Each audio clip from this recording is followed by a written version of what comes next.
시켜도 안 한다면, 해도 안 오른다면, 하면서도 불안하다면 공부마음 학습 코칭. 안녕하세요. 공부마음 학습 코칭의 이은주입니다. 제가 한 달이 넘도록 새 영상을 업로드를 못했어요. 그 사이에 저희 센터가 대치동으로 이사했습니다. 이사하는 과정에서 바쁘다 보니까 영상 제작도 늦어지고 이제 오늘에야 이렇게 업로드하게 됐어요. 그 사이에 벌써 1학기가 끝나고 여름방학이 시작돼 버렸네요. 이제 시험 다들 봤지요? 근데 시험 결과는 뭐 대부분 만족스럽지 못하죠. 시험 결과 만족스러워요. 거의 없잖아요. 근데 특히 이 고1 첫 학기 성적이 이렇게 제일 좀 충격적으로 받아들여지는 것 같아요. 저는 고등학교 첫 학기에 성적이 중학교 때보다 올랐어요. 이런 학생을 거의 본 적이 없어요. 대부분 중학교 때는 그래도 제가 다 A가 나왔었는데요. 고등학교 가서 성적이 떨어졌어요 하거든요. 그런데 이게 성적이 떨어졌다기보다는 성적 평가 방식이 절대평가에서 상대평가로 변했기 때문에 일어나는 현상이거든요. 왜 절대평가에서 상대평가로 변하면 성적이 떨어지는 것으로 느끼나요? 중학교 성적은 절대평가라서 90점이 넘으면 A를 받아요. 일반적으로 한 반에 40% 정도 A를 받는다고 보면 되거든요. 그런데 고등학교는 10% 안에 들어야지 1등급이잖아요. 이렇게 중학교 때 A를 받은 학생의 4분의 1 정도만이 고등학교 이 5등급 중에서 1등급을 받을 수 있는 거예요. 그래서 아슬아슬 A를 받던 학생은 이제 34%까지가 2등급이니까 딱 2등급 문을 닫거나 3등급 문을 여는 그런 성적이 나올 수밖에 없는 거죠. 이럴 때 처음으로 이제 이 학생들이 경쟁 구도 속에서의 성적 그리고 자신의 현 위치 이런 현실을 마주하게 되거든요. 그러면서 많은 학생들과 부모님들이 이제 이렇게 타격을 받게 되죠. 그런데 이걸 사실 이 팩트를 확실하게 보고 전략을 세우면 되는데 심리적으로는 이게 성적이 떨어진 걸로 받아들여지니까 성적이 떨어졌다. 내가 실력이 안 된다. 내가 원하는 대학을 가는 건 글렀다. 나는 공부할 사람이 아니다. 이런 식으로 이제 부정적으로 생각을 하게 되면요. 오히려 공부하는 게 더 부담스럽고 피하고 싶게 돼요. 그렇지만 평가 기준이 달라졌으니까 그에 맞게 내 공부 방법도 생각도 바꿔야겠네? 이렇게 받아들이면요. 그래도 뭔가 길을 찾아볼 마음이 생기잖아요. 그래서 학생의 마음 안에서 이렇게 성적이 떨어진 것처럼 보이는 이 현상을 어떻게 받아들이느냐가 추후에 공부를 하는데 큰 영향을 줄 수밖에 없는데 다들 이 마음 부분을 간과하시더라고요. 학생이 자신의 성적 하락을 어떻게 받아들이고 있는지 그 공부 마음을 보는 게 공부를 하는데 중요하다는 말씀인 것 같은데 맞나요? 네, 맞아요. 마침 그 특목고 다니는 학생인데 고1 첫 학기를 보내고는 자퇴를 하겠다고 해서 학생 어머님이 사연을 보내주셨거든요. 그래서 이 사연으로 이제 공부 마음을 보는 게 왜 중요한지 제가 설명을 좀 해드리려고 해요. 어느새 고등학교 첫 학기가 지났네요. 그런데 벌써 자퇴 얘기를 하는 딸 때문에 고민입니다. 초등학교 때도 중학교 때도 늘 누구보다 학교 생활에 적극적이었고 선생님들께 인정도 받고 성적도 우수했어요. 본인이 원해서 특목고로 진학했습니다. 자신이 원하는 고등학교에 가게 되었다고 겨울방학에는 상당히 기대가 큰 것 같았어요. 그런데 고등학교 생활이 시작되면서 뭔가 자신의 기대와 맞지 않았는지 아이가 행복해 보이지 않았어요. 중간고사를 보고 아이가 실망이 컸어요. 나름 공부를 열심히 한다고 하는데 늘 공부 시간이 부족하다고 하더라고요. 그런데 과목당 2개 정도 틀렸는데도 1등급에 들지 못하게 된 거예요. 그 외에도 해야 할 게 뭐가 그렇게 많은지 매일 쩔쩔 매고 있었어요. 학기말 성적은 더 떨어졌어요. 2개 이상 틀린 과목이 대부분이고 특히 수학이 너무 결과가 안 좋아요. 아이 말로는 중간고사 이후에는 공부에 집중이 너무 안 된다고 하네요. 학교에 있는 것이 너무 불편하고 학교에서 공부하는 것보다는 혼자 대학 준비하겠다고 자퇴하면 더 집중할 수 있을 거라며 자퇴하겠다고 하는데 저는 그건 안 된다고 했어요. 박사님, 우리 아이가 고등학교 성적을 올릴 수 있는 방법은 없을까요? 중학교 때까지 그렇게 신이 나서 학교 다니던 아이가 학교에 있는 것이 불편하다고 하리라고는 상상도 못했어요. 자퇴하지 않고 좋은 결과 만들 수 있는 조언 부탁드립니다. 따님이 중학교 때 공부를 잘해서 이제 특목고로 진학을 했는데 성적이 원하는 만큼 안 나오니까 고1 첫 학기가 지났을 뿐인데 이제 자퇴를 하겠다고 해서 지금 어머님이 걱정이신 거잖아요. 이 학생이 왜 성적이 안 나오는지, 또 자퇴하겠다는 마음은 어떤 마음인지, 어떻게 하면 자퇴하지 않고 좋은 결과, 즉 성적 향상을 만들어낼 수 있을지 제가 알려드릴게요. 앞에서도 말했지만 이게 이제 절대평가에서 상대평가로 바뀌니까 성적이 상대적으로 떨어진 것처럼 느껴지는 그런 착시 현상이 있는 것도 맞거든요. 또 잘하는 학생이 몰려있는 특목고에 다니니까 더 성적이 나오기가 힘들었을 거예요.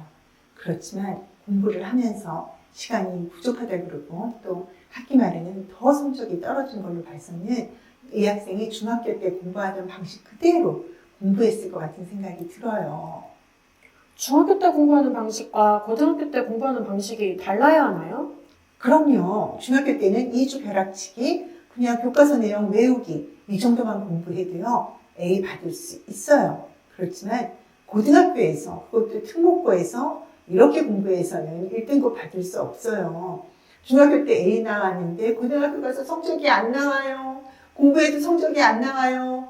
이렇게 하는 학생은 대부분 무조건 외우는 식 공부, 또 벼락치기 공부 이런 공부로 매번 시험만 이렇게 무사히 넘긴 그런 경우들이 많거든요. 고등학교에서 1등급 받기를 원하면요. 매 시험 기간처럼 꾸준히 공부해야 되는 건 기본 중에 기본이에요.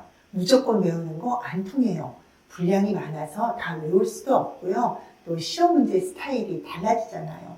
이 꼬아서 나오는 문제가 많아서요. 단순 암기만으로는 그런 문제 제대로 풀 수 없어요. 그리고 디테일까지 알아야지 정답을 찾을 수 있는 그런 문제가 나오기 때문에 대충 공부하고 대충 이해해서는 1등급을 받을 수가 없고요. 더군다나 출제자의 의도까지 제대로 파악하는 그런 훈련이 되어야지 고등학교 1등급 가능한 거거든요. 이 학생은 고등학교 와서 이렇게까지는 공부하지 않았던 것 같아요. 그거는 제가 이 학생의 LSI 공부망 검사 결과를 보면 알 수 있거든요. 이 학생은 시키는 것만 어찌어찌 하면 내가 다른 애들보다 잘하겠지? 이런 마음으로 공부했었기 때문에 스스로 꼬인 문제까지 답을 할 만큼 이렇게 적극적으로 철저하게 공부하지 않았다는 걸 알 수 있어요. 그러면 이 학생이 공부 방법만 좀 더 철저하게 공부하는 식으로 바꾸면 성적이 오를 수 있을 텐데 왜 자퇴를 이야기할까요? 이제 공부 방법을 바꾸면 된다고 알려줘도요.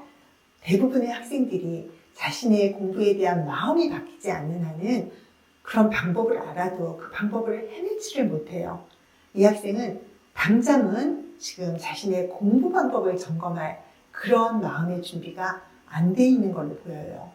그리고 자퇴 이야기로 이제 넘어가면요. 이제 특목고 다니는 고1이 자퇴하겠다 이렇게 얘기를 하면 다들 내신이 안 나오니까 수시에 불리할까봐 자퇴하고 검정고시 가서 대학 가려고 그러는구나 이런 식으로 생각하실 거거든요. 그런데 이 학생이 자퇴를 얘기하는 이유는요. 그게 아니에요. 이 학생의 LSI 공부망 검사 결과를 보면 이 학생은 전혀 다른 이유로 지금 자퇴하겠다고 하거든요. 그래서 공부 방법을 알려준다고 저 자퇴 안 하고 열심히 할게요. 이렇게 되지 않는다는 거예요. 이 학생은 내가 다른 애들보다 잘났다. 우리 학교에서 내가 제일 공부 잘한다. 이런 얘기 듣는 거. 그런 게 좋아서 공부 열심히 했다고 할 수 있어요. 학교에서 땡땡이는 공부 잘하는 애. 우리 반에서 제일 잘하는 애. 이런 인정을 받는 게 너무 뿌듯한 거예요. 내가 공부를 배우고 알게 돼서 얻어지는 뿌듯함보다 이런 인정과 칭찬이 훨씬 큰 공부 동기가 되었던 거거든요. 이 학생은 중학교 때까지 상당히 공부를 잘하고 주변에서 칭찬과 인정도 받았고 학교가 아마 내 세상이었을 거예요. 아마 자신이 졸업한 중학교에서 지금 다니는 이 고등학교 수준으로 진학한 학생도 별로 없을 거거든요.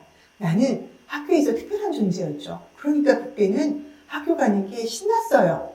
그런데 고등학교에 오니까 이게 뭔가 그때같이 내 세상이 아니야.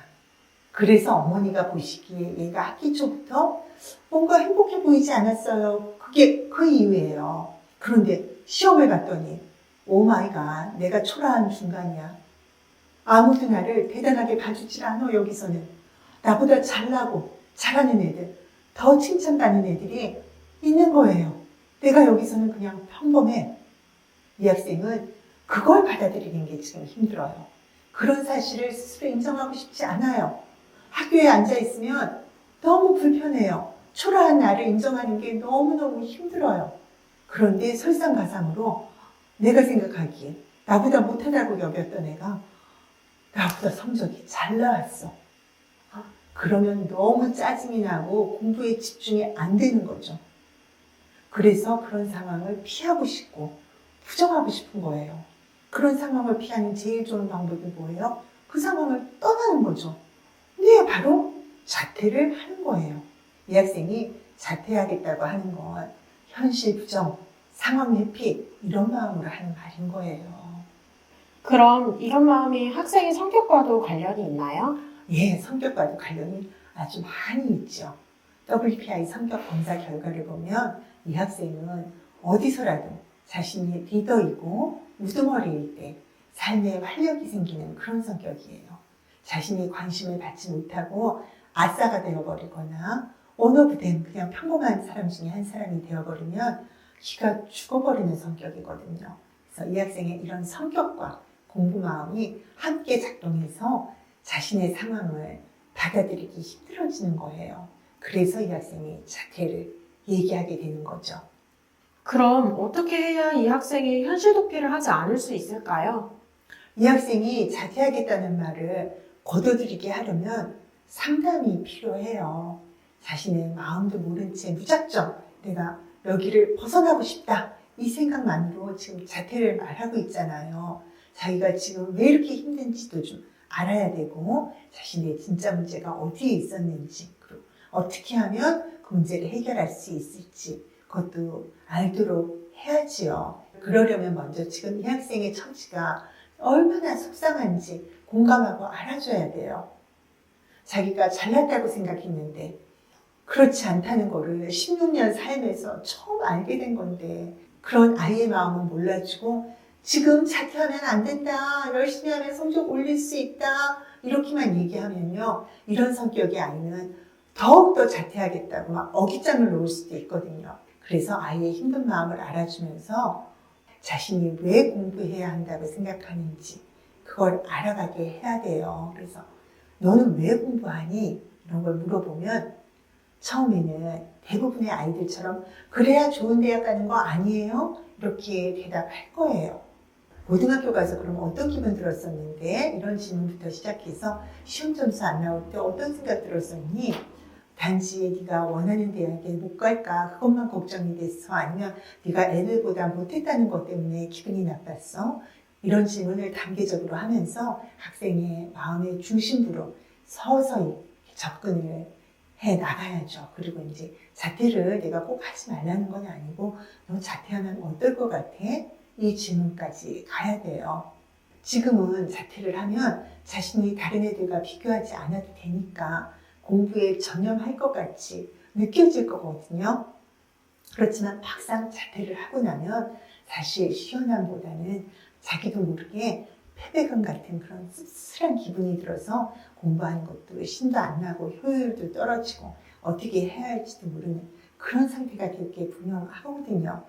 늘 경쟁구도 속에서 공부하던 학생이 경쟁구도 밖으로 갑자기 아무 준비 없이 나오면 뭘 할지 막막해질 수밖에 없어요. 그래서 그런 것까지 아이가 생각하고 깨달을 수 있게 이제 상담을 진행해 줄 필요가 있어요. 그러면 이 학생이 이렇게 자신의 공부 마음을 알게 되면 성적이 확 오를까요? 공부 마음을 안다고 성적이 한 번에 확 오르지는 않아요. 이제 자퇴를 말하던 학생이 좀 각오를 다르게 하게 되지요. 그리고 내가 좀 잘못 생각했었구나. 열심히 해봐야겠다. 이런 마음이 들 수 있어요. 그럼 성적을 올리기 위해서는 학생이 자신의 공부 문제가 뭐였는지 좀 스스로 아는 게 그게 우선돼야 되거든요. 이 학생의 공부 문제 제가 앞에서도 이제 언급을 했잖아요. 이 학생처럼 이렇게 인정을 받기 위해서 공부하는 학생들은 끝까지 파고드는 힘이 약해요. 이 학생은 기본적인 내용을 파악하는 수준까지만 공부를 했을 거거든요. 그러니까 이 학생이 두세 개씩 틀리는 이유는 세세한 것을 확실히 외우지 않았거나 꼬인 문제에서 틀렸을 거란 말이에요. 아마도 학원에서 찍어주는 문제 중심으로 공부를 하면서 스스로 자신이 좀 이해가 정확하지 않거나 또는 암기가 부족한 부분이라든지 뭔가 이 공부하기가 싫은 부분에 대해서는 그건 시험에 안 나온다 그랬어. 이렇게 스스로 미안하면서 건너뛰었겠죠. 그리고 자기가 좀 힘들게 느껴지는 과목은 공부를 아무래도 미루고 소홀히 했을 거예요. 그래서 학기말 수학 성적 시험이 정말 안 좋다 그랬던 것도 그런 이유 때문이죠. 신기하게도 LSI 공무원 검사 보면요. 그게 다 나와요. 그리고 이제 이 학생이 스스로 자기가 푼 문제 왜 틀렸는지 그거 확실하게 하려고 안 했을 거예요. 틀렸어도 답만 확인하고 이게 답이구나. 그렇게 하면서 가능한 많은 문제를 풀어보려고 시도했을 거예요. 그래서 공부 시간이 부족하다고 쩔쩔매게 된 거죠. 문제 많이 풀어야 되니까. 그렇지만 시간은 부족하다고 쩔쩔맸어도 정작 시험에 철저하게 대비하지 못하는 그런 공부가 됐던 거예요. 그리고 이 학생이 좀 덜렁대는 성격이라서 공부하면서도 꼼꼼함이 떨어졌을 거거든요. 그래서 대충 하면 다 알았다 이렇게 믿었을 것 같아요. 이제 이런 학생한테 줄 솔루션은 시험 준비를 좀 철저하게 하는 방법을 알려주는 거예요. 그래서 오늘 영상에서 이제 이런 학생한테 필요한 그 솔루션 중에 한 가지만 좀 알려드릴게요. 이런 학생은 틀린 문제를 대하는 자세를 바꿔야 돼요. 내가 고쳐서 틀린 거는 원래 알았던 거야 라고 생각하는 그런 안이한 마음, 그리고 이 문제는 우리 반 애들 다 틀린 문제라서 틀린 게 당연해 이렇게 생각하는 안이한 태도, 이런 것에서 벗어나야 돼요. 그렇게 생각을 하는 한 앞으로도 시험마다 두세 문제는 꾸준히 틀릴 수밖에 없어요. 오답을 할 때 자신이 왜 그 답을 골랐는지를 스스로 생각하면서 점검하고 정답과 왜 달랐는지, 자신의 생각이 어디가 잘못되어서 그 문제를 틀렸던 건지 그 사고 과정을 철저히 파악하는 게 필요해요. 이렇게 하면 출제자의 의도는 저절로 파악이 되거든요. 이게 만점 받는 학생들이 공부하는 방법 중에 하나예요. 철저하게 시험을 대비한다는 거는 이 정도까지 공부하는 걸 말하는 거예요. 그런데 학생들한테 이런 솔루션을 알려줘도요, 이 실행하는 게 사실은 너무 괴롭고 힘들잖아요. 대단한 의지가 필요해요. 물론 상담을 하면서 이제 학생이 이런 의지를 가질 수 있게 도와주지만 아직 어린 학생들이라서 좀 이어지는 그런 코칭이 필요하더라고요. 그래서 코칭 과정을 통해서 철저하게 공부하는 방식이 체득되게 습관화될 수 있게 해주는 거예요. 그리고 이 학생이 다른 친구들과 계속 비교하는 것에서 벗어나서 스스로 자신의 실력이 향상되는 것에서 뿌듯함을 느낄 수 있게 해주죠. 이런 과정을 통해서 이 학생이 주변과 비교하면서 흔들리던 자아를 단단하게 하면서 고3까지 갈 수 있는 정신력이 만들어지는 거예요. 그뿐만 아니라 앞으로 세상을 살면서도 스스로 흔들리지 않고 해나갈 수 있는 그런 자긍심이 만들어지는 거죠. 아이가 자퇴를 하겠다고 하면 내신이 안 좋아서 대학 가기 힘드니까 자퇴하겠다고 하는구나. 흔히들 이렇게 단순하게 생각하시는데요. 아이의 마음을 들여다보면 각기 다른 이유가 보여요. 그리고 각자의 마음에 맞게 아이에게 접근하고 그에 맞는 문제 해결책이 주어져야지 제대로 문제도 해결되고 또 성적도 향상될 수 있고 무엇보다도 심리적으로 단단한 아이로 성장할 수 있거든요. 그래서 아이가 고1 1학기 지나면서 중학교 때보다 성적이 떨어졌다고 고민을 한다면요. 학원만 막 알아보지 마시고 저희 위즈덤 센터의 공부마음 학습 코칭을 한번 좀 고려해 보시기 추천드립니다.